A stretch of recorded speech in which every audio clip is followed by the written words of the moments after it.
want you to stick around. No. What do you think of the debates in general? How did you think the party in general looked? Look, I think it's tough when you've got 60 seconds to say, well, how are you going to solve climate change? Yeah. How are you going to deal with the national security threats that we face? How are you going to deal with this threat of nuclear war that we face? So, I think the format is challenging, but I think all of this really comes down to who can best defeat Donald Trump. But those issues didn't come up a lot. That's the problem. Yeah, right. That is the problem. Tulsi Gabbard isn't holding back when it comes to her thoughts on today's political debates. She argues that the strict time limits slapped onto candidates leave no room to properly address major challenges, whether it's the threat of nuclear conflict, the future of national security, or the realities of climate change. Instead of focusing on these pressing matters, the spotlight often shifts toward media-fueled questions designed more to stir drama or grab ratings than to tackle what truly matters to everyday Americans. What Tulsi wants is a debate style that gives leaders the chance to thoroughly unpack complex issues, ones that shape both daily life at home and stability across the globe. The real question is, will Bill Maher get behind her call for deeper, more meaningful discussions, or will he push back against it? Let's find out. Stick around. No. What do you think of the debates in general? How did you think the party in general looked? Look, I think it's tough when you've got 60 seconds to say, well, how are you going to solve climate change? Yeah.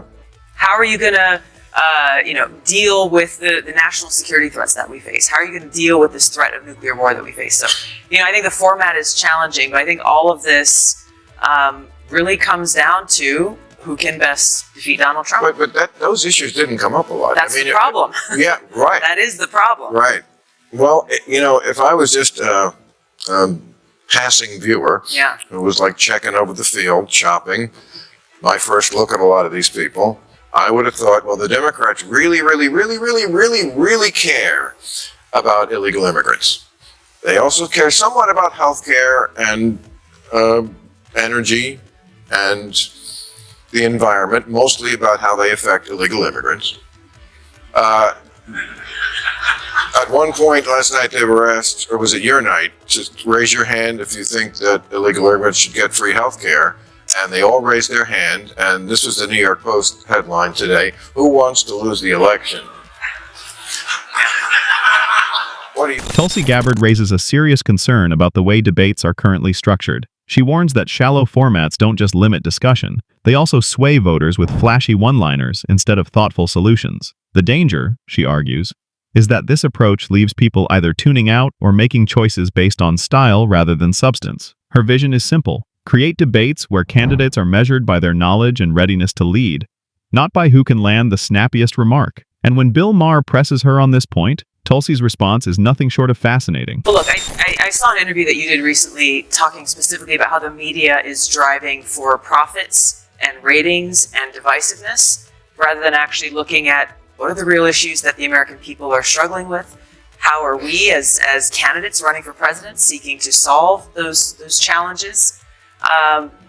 But ultimately, I think what all of this comes down to is that ultimate question is, who is the best candidate to defeat them? Tulsi Gabbard points out a troubling trend in how the media handles politics. She says, networks often spotlight heated emotional clashes to grab more viewers while sidelining the issues that truly affect people's lives. Instead of focusing on healthcare, national security, or economic stability, the loudest and most dramatic stories end up dominating the conversation, leaving the public with a distorted sense of what really matters. Her warning is clear. This endless appetite for conflict makes it harder for Americans to find common ground. And when identity politics becomes the centerpiece, it doesn't just spark outrage, it chips away at trust and fuels division across the country. They seem to be playing to the Twitter, Roddy. Yeah. That 2%.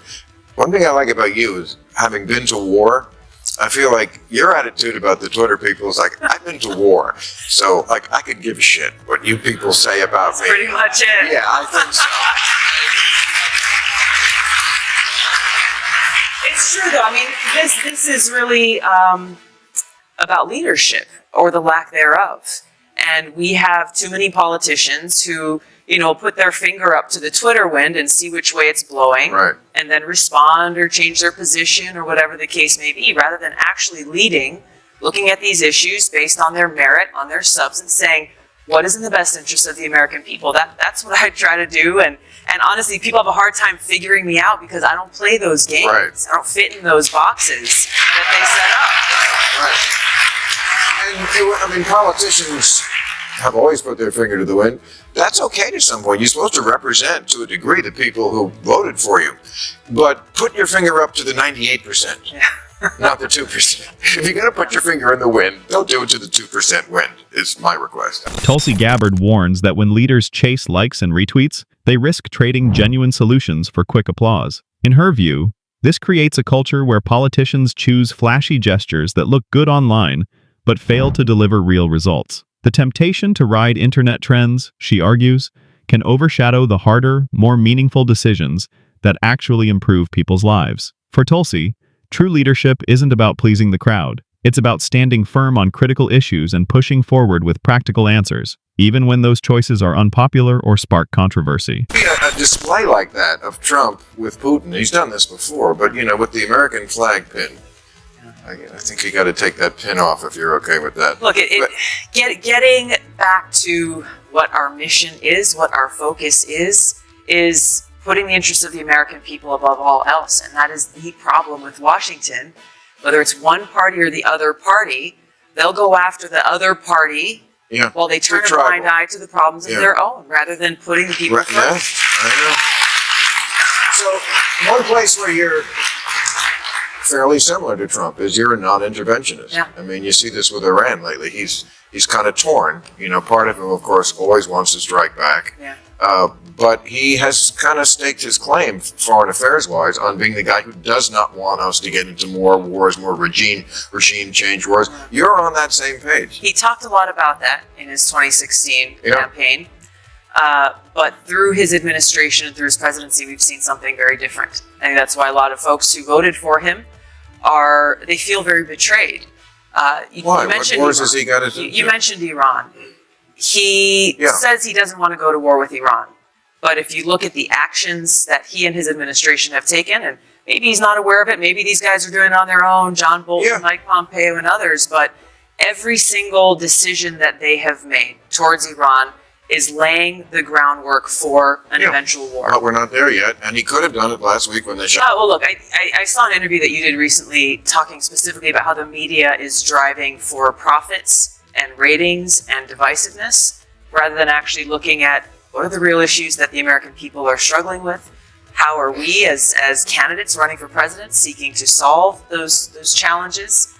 But ultimately, I think what all of this comes down to is that ultimate question is, who is the best candidate to defeat them? Tulsi Gabbard believes that America's approach to Iran has often been reckless and ineffective. She argues that aggressive tactics, such as sweeping sanctions and forging close ties with Iran's regional adversaries, have only fueled instability rather than building peace. According to her, the influence of hawkish figures like Mike Pompeo and John Bolton further pushed policies that made the risk of conflict even greater. As an alternative, Gabbard calls for a steady, diplomatic, and non-interventionist strategy, one that reduces America's military footprint and avoids unnecessary wars. She also stresses the importance of responsible media coverage, urging outlets to prioritize depth and truth over sensationalism. In her view, this change would leave Americans better informed, more united, and more capable of making thoughtful choices on the issues that matter most. So, do you agree with Tulsi Gabbard's perspective? Share your thoughts in the comments, and if you enjoy content like this, make sure to subscribe.